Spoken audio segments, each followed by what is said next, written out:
कोणाला न विचारता तुम्ही डायरेक्ट ऑडिओमध्ये या. एक ट्रस्ट अशी इन्स्टिट्यूट आहे, तुम्हाला 100% प्लेसमेंट होईल. तुम्हाला कोणती भीती न बाळगता इथे काम करायला भेटेल.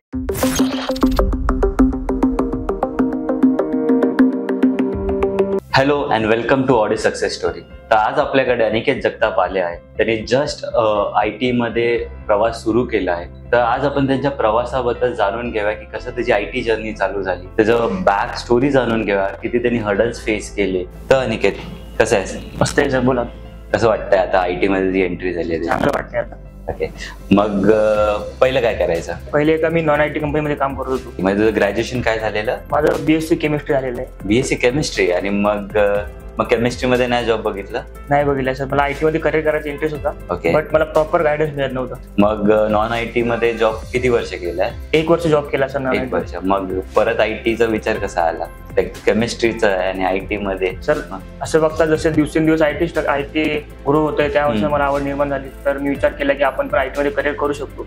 मग IT मध्ये आज कोणता फील्ड तुला काय असं होतं की स्पेसिफिक या फील्ड मध्ये एंटर करायचं आहे का? एक विंडोज ऍडमिन असं एक माझी ड्रीम पोस्ट होती. ओके, की ते मला काम करायची इच्छा होती. ते कसं तुला विंडोज ऍडमिन तुला सर्च झालं? बिकॉज माझे मित्र आहेत ते IT फील्ड मध्ये जॉबला आहेत. त्यांच्यानुसार मला ते समजलं. ओके, मग आता जसं कळलं, मग पुढे कुठे ट्रेनिंग घेतली, कसं प्रवास सुरू केला त्यामध्ये? मला प्रॉपर गायडन्स मिळत होता. जेव्हा सर्च केलं तर मला ऑडिओ बद्दल माहिती मिळाली. तेव्हा मी व्हिजिट करून त्यांनी मला प्रॉपर गायडन्स करून लेक्चर प्रोव्हाइड करून मला त्यांनी प्लेसमेंट पण करून दिली. मग आता जेव्हा तू ऑडिओ सर्च केलं, हे केलं, मग तिथे काउन्सिलिंगसाठी कसा ट्रस्ट निर्माण झाला? मी जेव्हा सर्च केलं तेव्हा मला ऑडिओ इन्स्टिट्यूट मधून आयशा मॅमचा कॉल आला.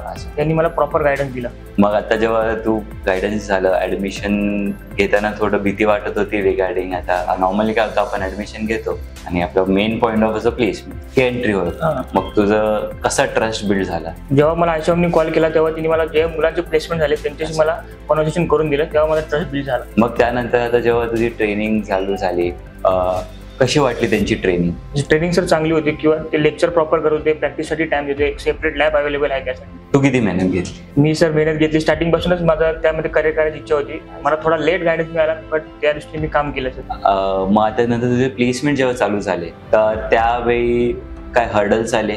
हा सर, 2-3 इंटरव्ह्यू थोडा जरा टॅकल करायला प्रयत्न केला, पण काही नॉलेज थोडंफार कमी असल्यामुळे मला ते जमलं नाही. बट सक्सेसफुली क्रॅक केला आहे इंटरव्ह्यू. आता तुझं क्रॅक केला, काय पॅकेजवर झालंय? तर 3 LPA पॅकेज. सही. मग आता तू जे आपले दुसरे जे मुलं आहे जे IT मध्ये करिअर करायला बघणार आहे, विंडोज मध्ये असेल, ते दुसऱ्या लाईक लिनक्स CCNA जसं आहे त्या फुल स्टॅक मध्ये, तू त्यांना काय अशी टिप देईल ज्याच्याने त्यांना इझी होऊन जाईल IT मध्ये? नाही, मी एक सजेस्ट करेल की कोणाला न विचारता तुम्ही डायरेक्ट ऑडिओमध्ये या.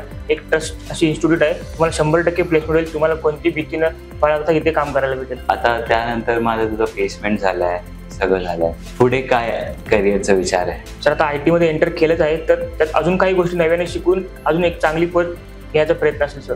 तर तुझ्या आता पुढच्या वाटचालीला शुभेच्छा. Thank you sir.